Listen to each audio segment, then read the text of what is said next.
ময়দার বলগুলো দিয়ে আমি 5 মিনিট ফুটিয়ে নিয়েছিলাম। এবার একটা বাটিতে তুলে নিচ্ছি সার্ভ করার জন্য। রেসিপিটি কিভাবে করলাম প্লিজ ভিডিওটা পুরোটা দেখো, স্কিপ করো না। খুব দারুণ একটা রেসিপি, খুব টেস্টি হয়। আমি এর আগের দিনও আলু দিয়ে করেছিলাম, আজকে আলু ছাড়াই করেছি। ভিডিওটা দেখার অনুরোধ রইল। নমস্কার বন্ধুরা, আপনারা দেখছেন কুকিং হাউস অফ অনিমা। আজকে একটা ময়দার রেসিপি নিয়ে তোমাদের সামনে চলে আসলাম, নিরামিষ। তার জন্য আমি এখানে তেল দিয়ে দিচ্ছি অল্প একটু, আর একটু নুন দিয়ে দিলাম, দিয়ে শুকনো অবস্থা সম্পূর্ণটা আমি মেখে নেব। এটা হলো কাশ্মীরি পনির বা নিরামিষ চর্বির রেসিপি। ময়দাটা আমি অল্প অল্প জল দিয়ে মেখে নিলাম, এই দেখো। এবার এটাকে আমি 10 মিনিটের জন্য ঢাকা দিয়ে দিলাম। এবার ময়দাটাকে জল দিয়ে দিলাম, জল দিয়ে ভালো করে এইভাবে চটকে চটকে নেব। এই দেখো জল দিয়ে ভালো করে চটকে চটকে নিয়েছি। এবার এই জলটাকে আমি ফেলে দিচ্ছি।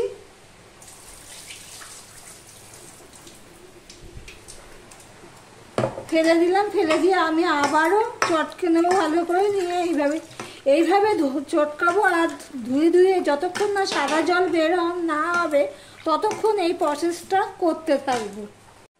এই দেখো ধুতে ধুতে জলটা অনেকটাই পরিষ্কার হয়ে গেছে।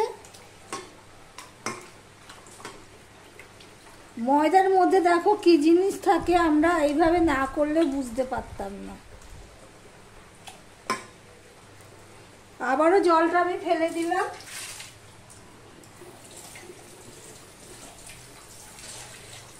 এই দেখো জলটা এবার পরিষ্কার হয়ে গেছে।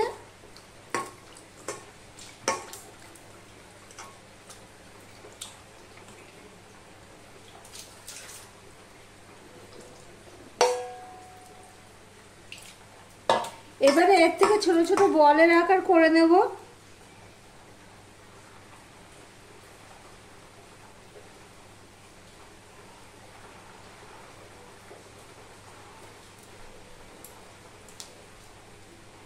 কড়াই গরম হয়ে গেছে, কড়াইতে আমি এবারে তেল দিয়ে দিলাম।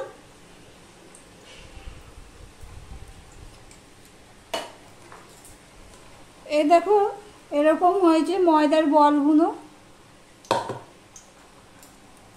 একে একে আমি সব ময়দার বলগুলো ভেজে নেব।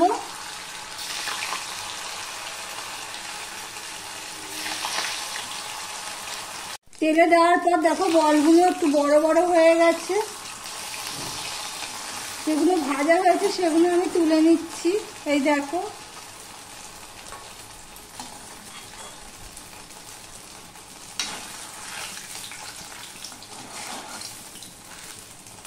সমস্ত ময়দার বলগুলো ভাজা হয়ে গেছে। এবার অল্প তেল, প্রয়োজন মতন তেল রেখে আরগুলো তুলে নিয়েছি। এবার একটা শুকনো লঙ্কা ফোড়ন দিয়ে দিলাম, একটা তেজপাতা দিয়ে দিলাম, আর দিয়ে দিলাম একটুখানি জিরে ফোড়ন।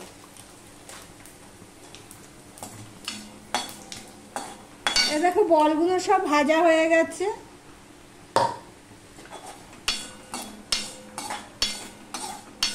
জিরেটা ফোড়ন হয়ে গেছে। এবার দুটো কাঁচা লঙ্কা আর একটু টমেটো দেবো। তার আগে একটুখানি নুন দিয়ে দেবো, দিয়ে টমেটো আর কাঁচা লঙ্কাটা আমি দিয়ে দিলাম। এত হাওয়া দিচ্ছে, নরম হয়ে গেছে। এবার এর মধ্যে আমি হলুদ দিয়ে দিলাম, লঙ্কার গুঁড়ো দিয়ে দিলাম, ধনের গুঁড়ো দিয়ে দিলাম, আর জিরের গুঁড়ো দিয়ে দিলাম, আর রঙের জন্য দিয়ে দিলাম কাশ্মীরি লঙ্কার গুঁড়ো। তোমরা চাইলে এটা আলু দিতে পারো, আলু দিলে আগে থেকে আলুটা ভেজে রাখবে, তারপর মশলাটা দেবে। আর আদা দিয়ে দিলাম। ভিডিওটা পুরোটা দেখার অনুরোধ রইল। মিক্স মিক্সিতে আদা বেটেছিলাম, তার জন্য মিক্সি ধোয়া জল দিয়ে দেখো মশলাটা কষানো হয়ে গেছে, তেল ছেড়ে দিয়েছে। এবার আমি একটুখানি চিনি দিয়ে দেব আর একটু গরম মশলার গুঁড়ো দিয়ে দেব, দিয়ে আবারও নেড়ে চেড়ে নেব ভালো করে। ভিডিওটা যদি ভালো লেগে থাকে প্লিজ লাইক করে দিও, সাবস্ক্রাইব করে পাশে থেকো। লাইক করলে ভিডিও আরো বানাতে ইচ্ছা করে, ভিডিওর আগ্রহটা বেড়ে যায়। এবার আমি পরিমাণ মতন জল দিয়ে দিচ্ছি।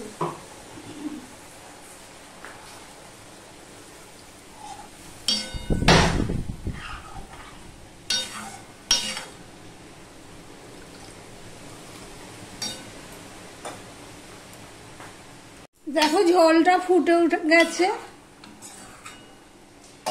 এবার আমি ময়দার বলগুলো দিয়ে দিচ্ছি।